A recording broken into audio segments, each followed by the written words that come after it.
మేము ఇక్కడ సుచిత్ర నుంచి వచ్చినాం కానీ ప్రభుత్వం మాకు ఏం నచ్చలేదు, మాకేం చేయలేదు. ఆయన ఏం చేసిండు అనేది ఆయన కాదండి. ఫ్రీ బస్ ఎవరు పెట్టమన్నారు? ఒక ఏజెడ్ లేకపోతే ఒక స్టూడెంట్కు అని పెట్టినామంటే అది ఒక పద్ధతి ఉంటుండే. ఆయన ఒక స్టూడెంట్కు వాళ్ళకి ప్రతి ఒక్కరికి ఫ్రీ బస్సు దేనికి ఇప్పుడు ఫ్రీ బస్సు తీసినా మాకే లాసు, అది కూడా మా మీద నుంచే తీస్తారు. కానీ ఆయన చేతుల నుంచి ఆయన జేబుల నుంచి అయితే ఏం పెట్టాడు కదా, మళ్ళీ మా డబ్బు మాకే ఇచ్చేస్తున్నాం. ఆయన ఫ్రీ ఇచ్చింది ఏముందల్లా? ఫ్రీ ఇచ్చింది ఏమీ లేదు. మహిళలకు 500 గ్యాస్ ఇస్తున్నాం అన్నాడు. ఏది రమ్మనండి, నాది 500 గ్యాస్ వచ్చిందంటే నేను ఏదనంట 500. నేను ఇప్పుడు ఉన్నాను కదండి, మీడియా ముందు మాట్లాడుతున్నా కదా, చూపించి చెప్పమనండి. చూపించి 500 గ్యాస్ నాకు అడుగుతూ ఏం లేదు. నేను రోజు కూలీ, లేబర్ కూలీనే.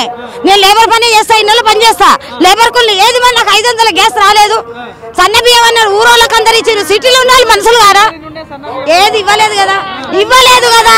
ఇప్పుడు నాకు రేషన్ కార్డు మొన్న నేను తీసుకున్న దొడ్డు బియ్యం చూపిస్తా, ఇవ్వలేదు కదా. మేము అయ్యే తింటున్నాం, లేబర్ మేము అయ్యే తింటున్నాం, తినట్లేమని అంటలేం.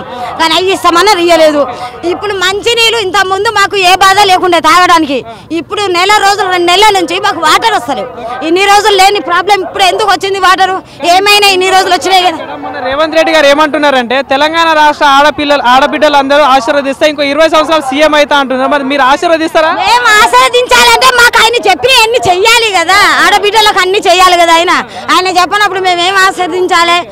మాకు బాధ అయితే ఇప్పుడు నువ్వు చేస్తా అన్నయ్య, అందులోకి కొంచెం కాకుండా కొంచెం నువ్వు చేస్తే మాకు ఆనందం కలిగి అయ్యో మాకు మంచిగా చేసిన రేవంత్ రెడ్డి సార్ అని చెప్పి మేము నీకు ఆశీర్వదిస్తాం. నువ్వు చేయకపోతుంటే చేసినా అంటుంటే ఎవరికి చేసుకుంటున్నా? ఆయన మనుషులకు చేసుకుంటుండేమో, ఆయన పార్టీలకు చేసుకుంటుండేమో. మాకేం చేయలేదు. మరి ఉన్నోళ్ళకు ఆయనకు తెలిసిన వాళ్ళు, వాళ్ళు పలుకుబడి ఉన్న వాళ్ళకి చేస్తుండేమో. మాకు నిజమైన వాళ్ళకు, నిజంగా పేదోళ్ళకి ఏమీ జరగలేదు, ఏమీ చేయలేదు. ఆయన ఏమీ చేయలేదు. డబుల్ బెడ్రూమ్ ఇల్లు అన్నాడు, ఒక్క నిమిషం. డబుల్ బెడ్రూమ్ ఇల్లు అన్నాడు. ఎక్కడ? ఏది? సర్వే అన్నాడు, కుల సర్వేలు అన్నాడు, అది అన్నాడు, ఇది అన్నాడు, అన్ని చేపించుకున్నాడు. మేము పనులు బంద్ చేసుకొని లైన్లు నిలబడి నీకు అన్ని దరఖాస్తులు పెట్టినాం. ఏది మరి? నువ్వు ఒకే ఇన్ని రోజులు పట్ట ఇప్పిస్తాం, అగో ఇస్తున్నాను, ఊరోళ్ళందరికీ ఇస్తున్నారంట. మరి ఇక్కడ ఉన్న పేదోళ్ళు గారా? పట్ట పట్టుకొని చేతి పట్టుకొని వచ్చిన వాళ్ళంతా పేదోళ్ళు గారా?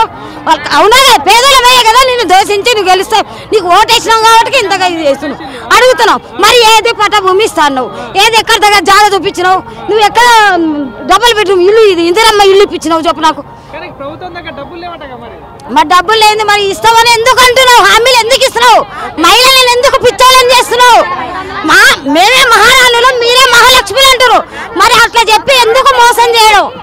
మోసం చేయకూడదు కదా, ఇది మోసమే కదా, ఇది అన్యాయం.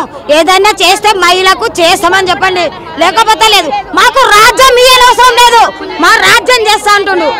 మాకు రాజ్యం అవసరం లేదు, మాకు చేస్తామని మాకు ఉండడానికి గూడు. నువ్వు ఇస్తా అన్నీ ఇవన్నీ ఇస్తే చాలు, నువ్వేం ఫ్రీ అని అవసరం లేదు, ఏది అవసరం లేదు. నువ్వు చేసే మాకు చక్కగా చేసి మాకు న్యాయం చేస్తే చాలు. అంతేగాని మగ్గ మాటలు చెప్పేసి మేము అది చేస్తాం ఇది చేస్తామని మిల్లకు చేసి ఎలక్షన్లు ఓట్లు వస్తాయి చూడు, అప్పుడు మాత్రం అది చేస్తాం ఇది చేస్తామని చెప్పుకుంటారు. అది రాంగ్. అది అప్పుడు చెప్తాం, ఇప్పుడు చెప్పాం మేము, అప్పుడు చెప్తాం. ఓటు ఇల్లు వస్తేనే వేస్తాం. మా పెన్షన్లు పెంచట్లేదు, పెన్షన్ కూడా ఏమి లేదు. 2016